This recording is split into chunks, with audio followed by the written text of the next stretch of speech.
Okay, who wants to have an unboxing video today with our very special guest star, Darth Tetanus?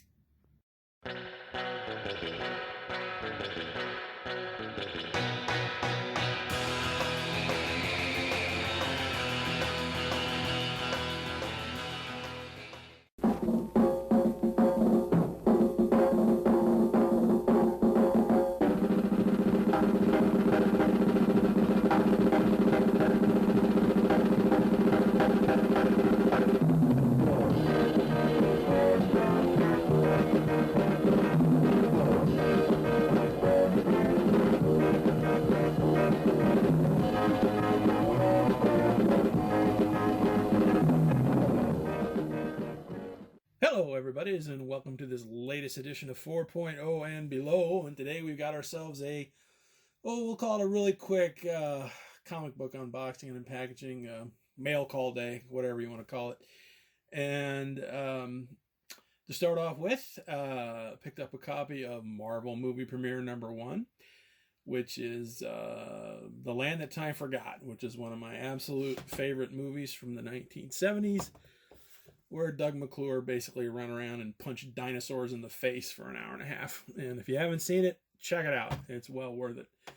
The artwork in this is fantastic. And I always love these Marvel magazines, but I don't know what it was. It seems, my every local comic shop that I ever haunted, I seem to ever have like magazines or hardly any ever Treasury editions. So these you kind of got to hunt and peck online. But I kind of got the fever on these.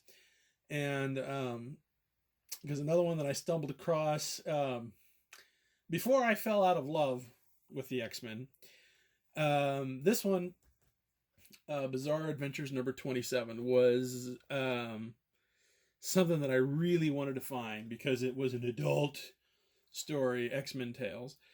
Again, I don't know what happened with the X-Men. All I know for sure is I sort of got, I think, the last 30 issues that I bought them off the rack. I don't think I read any of them, but when I did read them, I really liked them. And when I was in love with the X-Men, I basically backtracked from when I started. I got down to about 110 and didn't get any further. But then I found this little guy, X-Men 109, very reasonably priced. And I would assume, of course, this is the first appearance of Vindicator, Guardian, James Hudson, whatever, future Alpha Flight Flame. Again, the reason why I got this relatively cheap is because there's this weird stain. I don't know if you can see it there, right in the M in the X-Men. I was looking at that, and it's like that. It doesn't look like water stain or anything. Maybe it's a printer defect. I don't know. But anyway, happy to get that. And next, managed to finish up another Marvel horror title. Got Beware #6, The Thing in the Mirror. #7,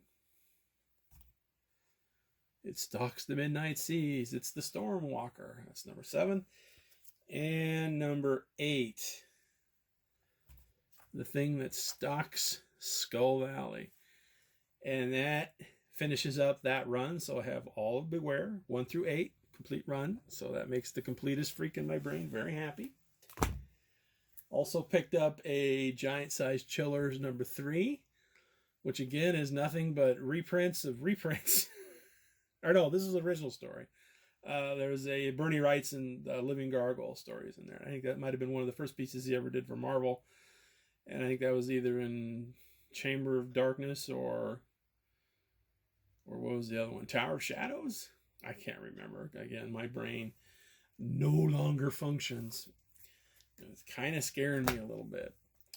Also picked up, again, trying to square up my run of the Incredible Hulk. Picked up 126, which is sort of a precursor to the Defenders. This ties in with an issue of Doctor Strange. I think it was Strange Tales and the Submariner. And I picked up the Samaritan one too. That's currently in the mail, so I haven't quite got that one yet. Yeah, we got a big subby announcement coming up here. Oh, probably 2 videos down the road, I'd say. Also picked up 137. With a slight sunburning on the side there, but still, that comic is in amazing shape for being that old. And 172, which is the Hulk's first dust up with the Juggernaut. And 184, where he seems to be fighting with his shadow. And 188. I know these seem weirdly random and stuff, but again, I'm just filling in holes of stuff that I already had. And then also, I call this probably a minor get. Incredible Hulk Annual number 5, which technically I think is the second appearance of Groot. And that, I gotta tell you, was the most fun I think I've had reading a comic book in a long, long time. It was written by Chris Claremont. The art was by Sal Buscema. And basically the Hulk has to run through a gauntlet of these old, Journey into Mystery, Tales of Suspense monsters, Groot, Zemnu, Goom. I was hoping for a cameo by Googam, son of Goom, who I think is my favorite monster of all time. And so, I don't think this is, well, of course, you want it in, it depends on what kind of shape you want it in, but this isn't, if you can get this, for a reasonable price, get it, because it's hilarious and a lot of fun. And we'll end this with the 2 big gets for this round. Found a lot on eBay that I kind of pounced on. It's a group of Ghost Rider comic books from the Marvel Spotlight. No number 5, because that's going to have to be a buy in of itself, and that'll probably eat up the year's budget. But picked up number 6, which is the second appearance of the Ghost Rider. What's really funny about this lot, these books are just, I think they're in pretty good shape, but like every one of them kind of has like a fatal flaw. There's like a tear in it, or and there's just, otherwise these would probably be like 7 or 8s instead of the, 4 or 5s that they probably are. But again, who cares? You got blunted corners. And I think this one, number 8, seemed to me, and the colors are just incredible on these yet. And it's probably the best one. But if you look really close, there's like a tear, and there's like a little bitty chunk missing down there. Moving on to number 9. Again, the Mike Plugart in this is just great. And number 10.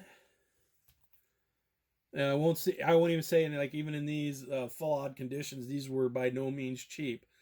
But it just, just kind of getting them all in one shot for what they were charging. It's like, yeah, I kind of jumped on it. And ending with number 11. And I think after this, it jumped to Son of Satan in the Marvel Spotlight run, because it was like Werewolf by Night before this, Ghost Rider, and then Son of Satan. So there's that lot of Marvel Spotlights. And then the last get, I bought another slab. Marvel Superheroes featuring Captain Marvel, number 13. Of course, that is the second appearance of Captain Marvel, and also it is the first appearance of Carol Danvers. And I love all things Carol Danvers, and I will continue to pursue to get everything there. This is a CBCS. It's a 4.5. Now, I know a lot of people shit on CBCS and question their grading skills, and who am I to judge there? But I will say, it seems to me, when you poke around online, and if you're looking for stuff, that's kind of out of your range a little bit, the CBCS slab seems to be at least slightly cheaper than CGC. So, if you're looking for just to get the book and, not too worried about your grades or anything, if you're a completist freak like me, then, I don't think there's anything wrong with CBCS. And I think they're a little easier to crack if you want to get inside them. And I'm kind of in the middle of an existential crisis on whether to crack my books or not. because one, it's like, boy, that's a lot of money to, stick a screwdriver into to see if you can pop it opens. And so we're working on that.